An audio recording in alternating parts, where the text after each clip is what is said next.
Welcome. This is David Dietze at Point View Wealth Management. Thank you very much for tuning into our November webinar.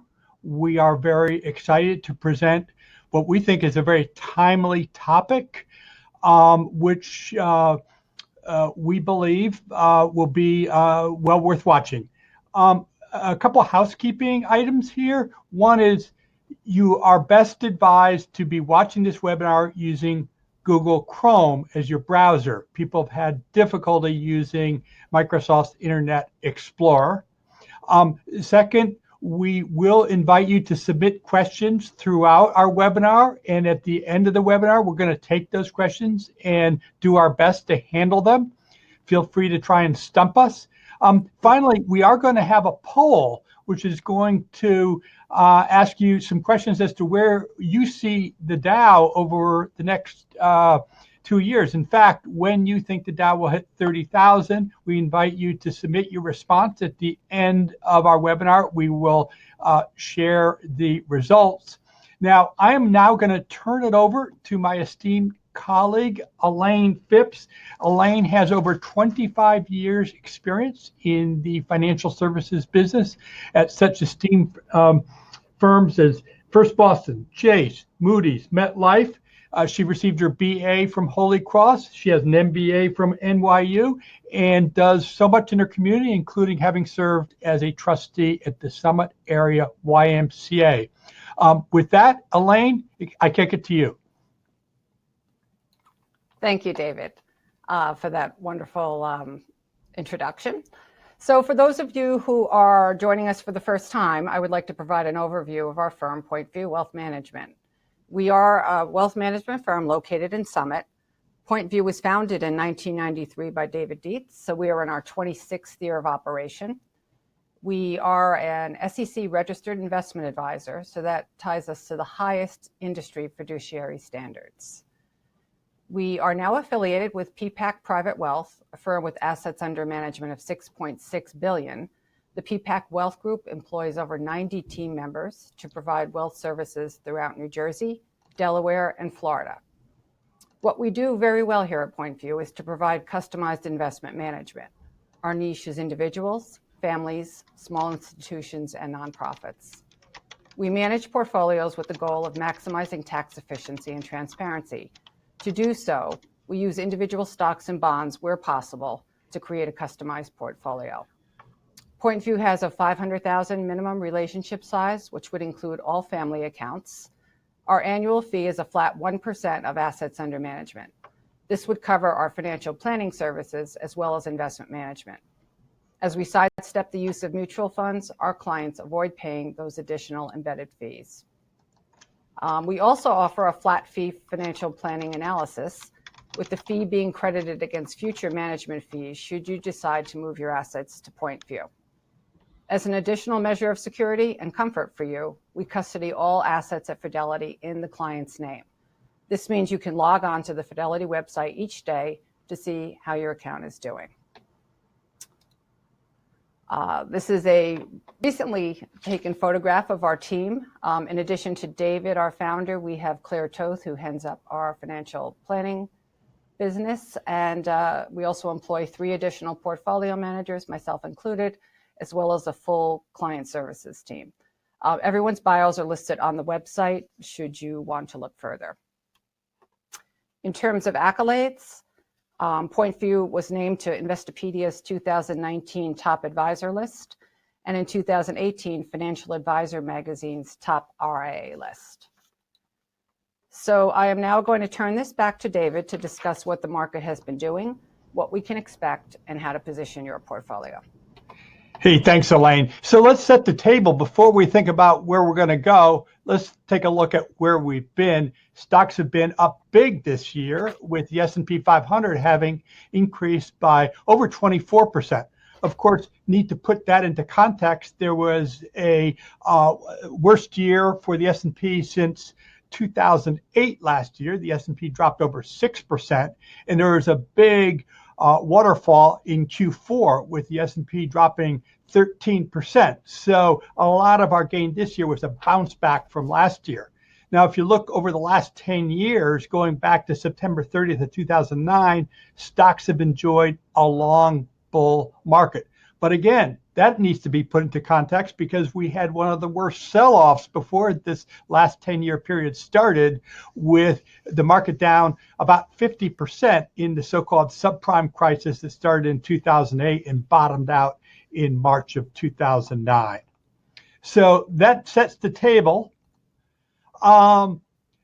This chart also gives you a sense as to how domestic stocks have done versus overseas stocks, versus so-called emerging market stocks and so-called frontier stocks.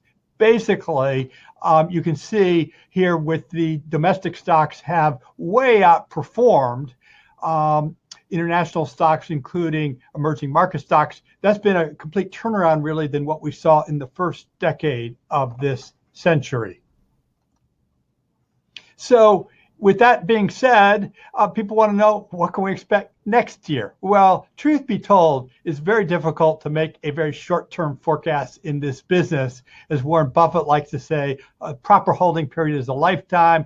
Most of our clients won't accept that, but still 1 year is a very short-term forecast to make. So let's at least talk about some of the things that will drive the results both next year and much further beyond that. One is going to be corporate profits. How much do the companies represented by these stocks make? Because stocks trade at a multiple of their profits. Valuations are important. For a given amount of profitability, how much will investors pay for those profits? Interest rates, that drives Main Street. It also helps people make decisions between bonds on the one hand and stocks on the other hand. Federal Reserve, very influential in terms of setting interest rates, particularly at the short term. Trade policy.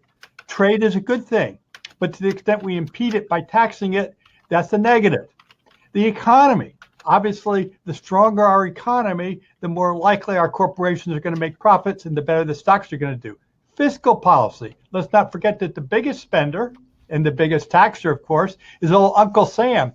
And what Uncle Sam's plans are will also have an effect on the economy and therefore stocks. Sentiment. You don't buy stocks. You don't go out and spend your money if you're in a bad mood. So we'll take a look at how that may play into it. And finally, geopolitics. War does not help sentiment, although as we all remember from history on World War II, the wartime economy can be a good economy as well. So let's drill down a little bit further into these topics. Let's look at corporate earnings. And you can see the graph on the left shows you year-over-year profitability. Basically, this year, earnings were a C. Why do I say a C? There's no growth in earnings. But of course, that has to be put into context because 2018, earnings exploded on the upside. And why was that? Well, it didn't hurt that corporate tax rates were slashed in late 2017. So that basically made 2018, in terms of this year, a tough act to follow. But at least corporations did the best making honey out of vinegar, and they set expectations low enough that they were, in most cases, able to exceed them. Of course, corporations always exceed expectations, but they did much more so than normal, so they get an A for that. Now, what are we going to see next year in terms of corporate earnings? Well, that's a tough forecast, but analysts generally think there could be an 8% increase, and that would take corporate profitability to an all-time record. But remember, we always start out the year optimistic, and then when reality intrudes, no matter what happens, earnings estimates start to come down. So we need to keep that in mind. And of course, remember, it's not just how much these companies make, but how much they make per share. So to the extent that we can forecast companies buying back some of their stock, same amount of earnings, fewer shares outstanding, better earnings per share, which can help drive stock prices. Valuations. So given that we were flat in terms of profitability, but we saw this nice year in 2019, what's that tell you? Almost all the gains this year came not from fundamental increase in earnings, but from an increase in valuations. People are willing to pay that much more for their stock profits. Now, the most widely used metric to measure valuations would be the price to earnings multiple. Of course, we always want to examine other metrics like price to revenues, price to the book value, price to cash flow. Those are important too. Now, I think it's important to remember that, quite frankly, valuations are at the upper end of what's normal. That's not a positive because then the question is, can they actually go higher? But, we have been higher in the past, and that was in 1999, 2000. Of course, that was one of the biggest bubbles that we ever saw in stock market history, the so-called tech bubble. But certainly we can justify higher valuations to the extent we have low interest rates. The lower the interest rates, the more people will pay for their stocks because they're getting comparatively less yield on bonds than normal. So now let's take a look at interest rates. We are at a historically low point, and you can see here a chart of the 10-year Treasury, the 30-year Treasury over time, and you can see the yellow and blue line there was up above in double-digit land in the late 70s, early 80s, and now it's come all the way back down to the 10-year Treasury is about 1.83%, not far off the all-time post-World War II low, which was recorded just 3 years ago at 1.35%. So the question is, why are yields so low? Well, probably the most important reason is that there's no inflation, or a lot less inflation than there used to be. Remember, lenders want a return that will compensate them for the erosion of purchasing power, plus a little profit. If there's less erosion of purchasing power, they will accept less. Another big reason, of course, is that another important reason, of course, is that overseas, there are very low interest rates prevailing. In fact, trillions of dollars of overseas debt is yielding at negative interest rates. You pay as a lender for the privilege of someone else holding onto your money. Our Federal Reserve has also helped engineer lower rates in order to prop up our economy. And the latest Federal Reserve talks and speeches have suggested that they are very content to see them stay continued low. Now, mind you, if you think the stock market is hard to forecast and try and forecast interest rates. So it's a probability business. It's not an exact science. So now let's talk about the Federal Reserve because of the role they play in controlling interest rates. After the subprime crisis in 2008, 2009, as you can see on this chart, they slashed interest rates dramatically, and they have stayed low. The reason is to stimulate the economy, to keep it from going into recession. Now, last year, they started to try and hike rates in order to take some of those interest rate cuts back so they would have them in reserve in case they needed them again, and to forestall what they saw was the potential for an overheated economy. Well, forecasts are a tough business, and although in December they cut rates, by this year, they were completely reversed course, and now we've seen 3 rate cuts in as many months. Right now, they're talking about pausing. They want to see how things shake out, want to look at the data. That makes sense. But we still detect in their messages that there's a dovish tilt. They're quick to come to the rescue should economic conditions deteriorate. And so that's probably a bullish factor going forward. Trade policy. Adam Smith, we all learned in our economic classes, right? Wrote centuries ago that trade enhances prosperity as each country or family or person can focus on what they do best. So anytime you have a barrier to trade, you are going to reduce prosperity.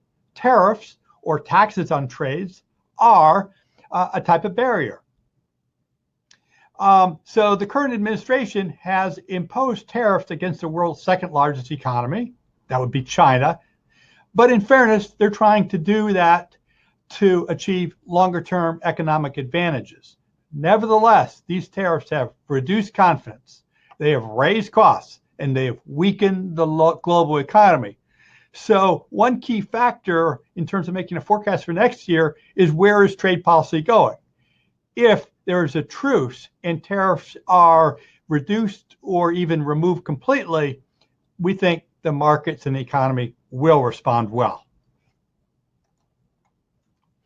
Speaking of the economy, where are we? It's really a tale of 2 economies. You've got on the one hand the consumer, and the consumer in the U.S. economy constitutes close to 2/3 of our GDP. And that's a good thing because they're enjoying great circumstances with unemployment being at a 50-year low, with wages rising at a nice clip, job security there, and although sentiment and mood is good, people feel that if they left their job, they could find another one easily. That's in the domestic economy. Overseas is another story. We'll get to that. The one fly in the ointment for our economy, and it's not just ointment, it's perhaps up to 1/3 of the economy, is manufacturing. The latest metrics on manufacturing show a contraction. And the bulls will tell you, well, because consumers are the bulk of the economy, as long as they're doing well, it can overcome the weakness in manufacturing. The problem is manufacturing spending tends to be spending to invest, to build a factory, to hire people, to improve productivity. And so that spending can be a little bit more important than a consumer who goes out and enjoys a nice meal or buys a flat screen TV. On the overseas portion of the economic question, they are generally much weaker, particularly Europe, Japan. Europe is nothing if not a trading bloc, and due to Brexit, which is of course the terms of the exit of the UK from the continent, and due to the Sino-American trade war, Germany, for example, the largest economy there, is now in recession. Now China, the world's second largest economy, is still growing, but quite frankly at a lesser pace as the tariffs bite in terms of their economic growth. So one wild card, of course, is because interest rates are already so negative, will European governments step up and perhaps cut taxes or increase their spending to kind of jumpstart the economies? If they were to do that, that would be a major positive for next year. Speaking of fiscal policy, what could we expect here? We saw a big tax cut in 2017, but as we get into the election season, we've seen politicians on both sides of the aisle talk about further tax cuts. Certainly that would stimulate, at least near term, our economy, although it may raise questions as to our creditworthiness longer term because of its impact on the deficit and the debt. The type of spending that's done can be very important. Certainly infrastructure spending where we would make our transportation system more efficient would be extremely helpful, enhance productivity, and probably have a major impact on the strength of our economy. But again, even that would increase the deficit, increase the debt. Of course, it's not just spending, but also regulation or the lack of it that can help or hinder various industries. There's been various proposals to reduce the extraction of energy from the ground. New technologies called fracking can bring it out at a lower cost, but unfortunately a cost to the environment.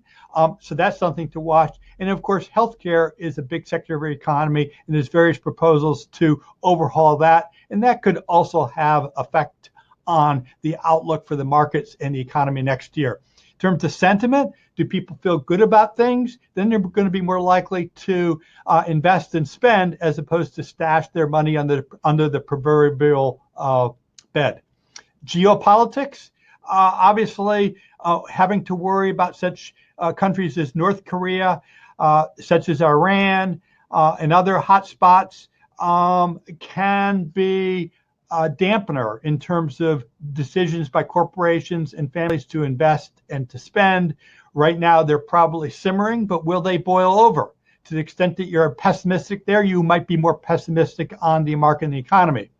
And of course, what might that do to energy prices? How would that affect trade negotiations if things in Hong Kong get too severe? How will that affect investment plans? And finally, the one thing we really don't want to get into on this webinar, because that could form a topic for a whole nother webinar, please stay tuned, is the impact of the elections and a shakeup as to who occupies the Senate. Of course, you got the House of Representatives, and of course the White House. How might that affect the economy and how might that affect the stock market. At this point, let me see here where we are. Bottom line. So let's try and sum up some of the themes we've been talking about. Here's what we think, which is basically how all this shakes out. We think interest rates are most likely, quite frankly, to stay where they are. We don't see a lot of inflation. We don't see a lot of impetus on the part of the Federal Reserve to change interest rate policy. So if we think interest rates stay low, which is probably a positive, we think ultimately stock prices are going to move up with earnings. If we are correct that earnings move up, let's say 5 to 10%, then stock prices are likely to move up with those earnings, up 5 to 10%. Of course, by 2021, at a certain point, we'll be doing this webinar all over again, talking about in mid-2020 what we might see in 2021. Stocks, of course, always look forward, not backward.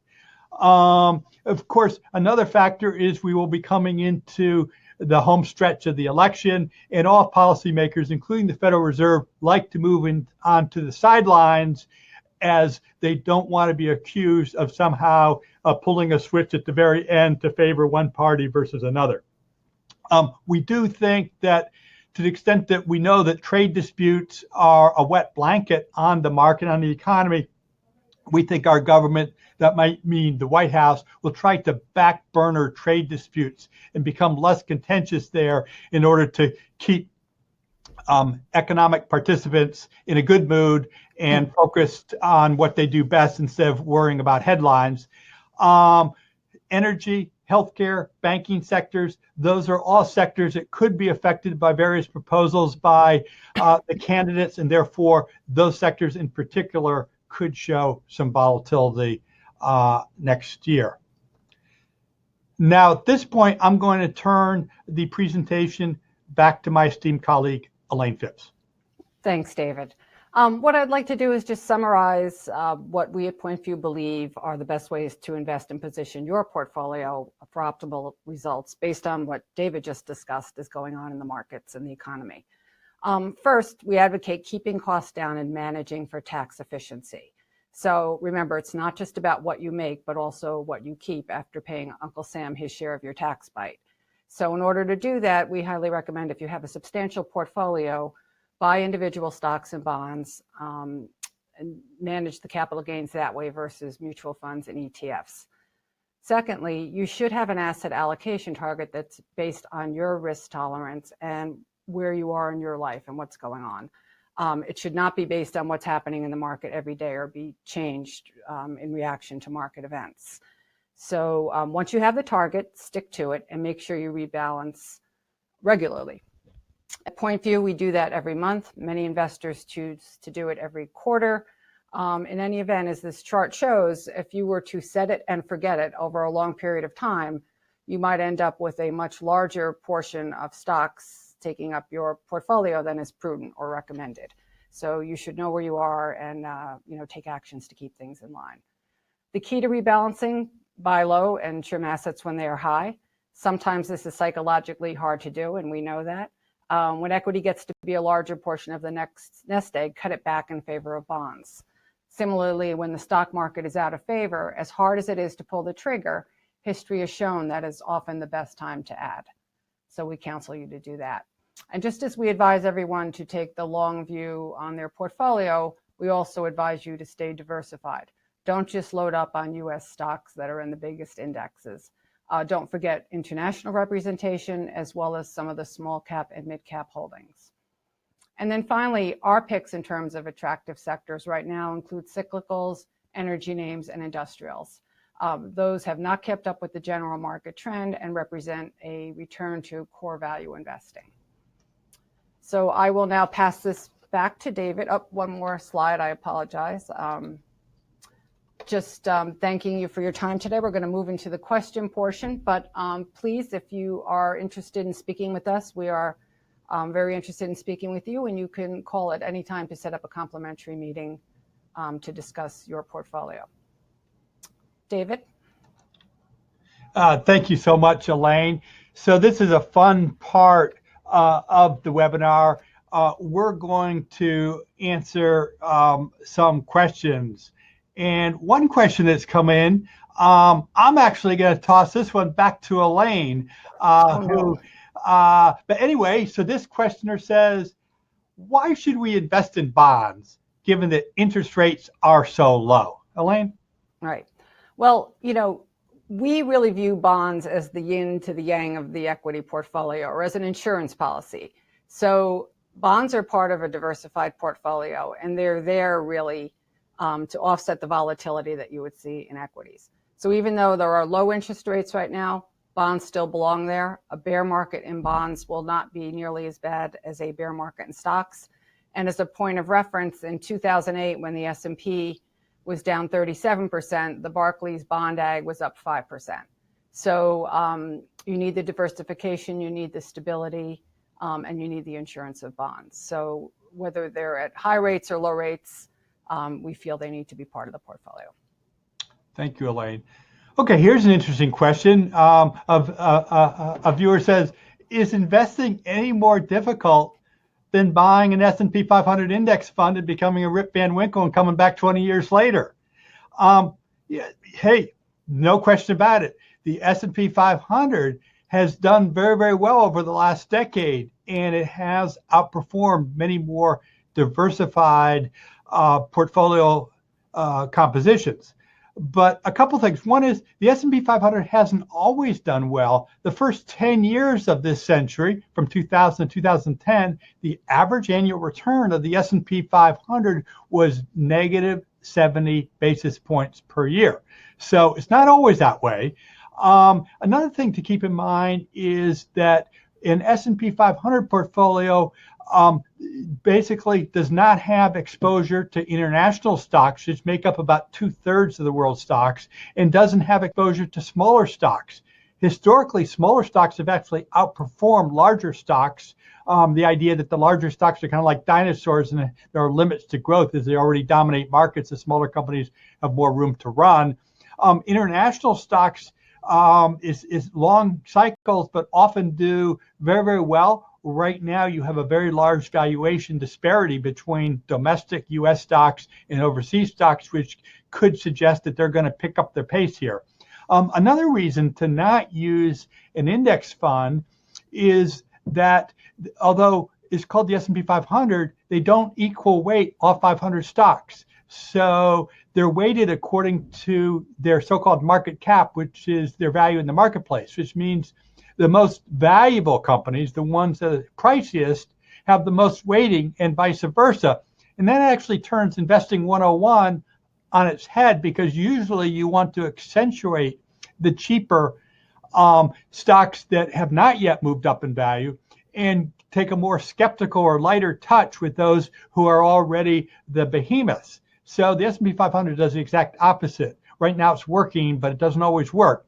And then finally, those of you who are tax sensitive may want an individual stock portfolio. So let's say if you were to have the patience to manage 500 stocks at the end of the year, maybe 300 are up, 200 are down. If you own them outright, or maybe a more reasonable 50 stocks, you could sell your losers and reduce your taxes and make sure to hold on to your winners and therefore defer your gains. So there's more ways to reduce your tax bill by using individual stocks and using any type of fund, including an S&P 500 index fund. Oh, I see we've got another question where they want Elaine to answer this. So the question really is, I guess follows up on what I was just talking about. What is best, individual stocks, conventional mutual funds, or exchange traded funds called ETFs? Elaine, take it away. So yes, this does follow up on what David was just speaking about in terms of the mutual funds and probably what is good about them, which would be ease, low cost. But then on the con side, you have a market weighted fund. So as technology becomes a bigger part, or financials, you have a heavier representation to those sectors. So you're not as well diversified as you might think. For that reason, we like the individual stocks if you have a substantial enough portfolio to do that.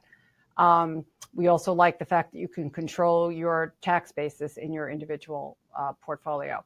If you buy a mutual fund, especially a managed mutual fund, At the end of the year, you'll be handed a capital gain bill for what the manager needed to buy and sell to meet liquidations or redemptions, or just based on what he wanted to buy or sell. So you could buy that fund December 1st and get a big tax bill, even though you only owned it for 1 month. ETFs, those are a little different animal. You can buy them, they trade as you buy them. So mutual funds price at the end of the day, ETFs trade live.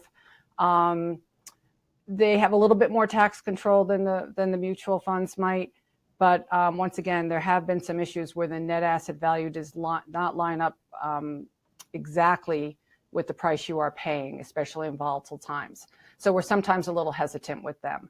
So with smaller portfolios, those things are options, but we still believe, as we do for our clients, the individual stocks and bonds are the way to go. Thank you, Elaine. We have time for one more question. I was hoping we wouldn't have to go here, but someone has raised it, so we'll have to deal with it. How can we justify the market being at all-time highs, yet the president's at risk of being impeached?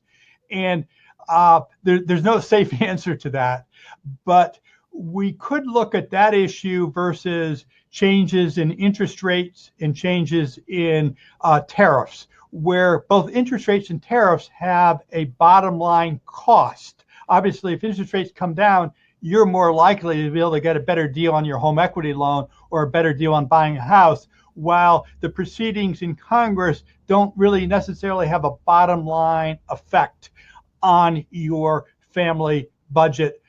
And so that's one reason. Another reason might be that at this point anyway, polls suggest that the Senate is not going to follow the same course as potentially the House of Representatives. And so it may never really go too far. That's perhaps another reason. I think I would suggest, though, for people to watch public opinion polls. If public opinion were to shift dramatically in one direction or the other, that could force the hand of people in Congress and give us a whole nother ball game. So stay tuned and continue to watch that issue in light of your family finances and your portfolio. So with that, I think we're going to turn to the polls, and we're going to see where people had what people saw in their crystal balls in terms of the question, given that the Dow just hit 28,000 on Friday, when will that Dow hit 30,000, which is a pretty nice round number. So we really had four choices, A, B, C, and D. The first choice was before the end of this year. Not so fast. No one predicted that. Then another choice was we won't see it until 2021 or later. Only 30% of the people thought we'd have to be that patient. So 70% of the people actually see Dow 30,000 next year. A slight edge, 40% of the people saw it in the back half, about a year from now, in the back half of 2020. 30% were optimistic enough to think we would see it in the first half of next year. So that concludes our webinar. Again, we want to thank you so much for taking time out of your schedule to listen to us. We're going to do future webinars, so if you have ideas for topics or things you'd like covered, just submit it to us. If you'd like a personal consultation on your finances and investments, we'd love to sit down with you. Our contact information is in front of you on your screen. And with that, we bid you a good afternoon. Thank you. Goodbye.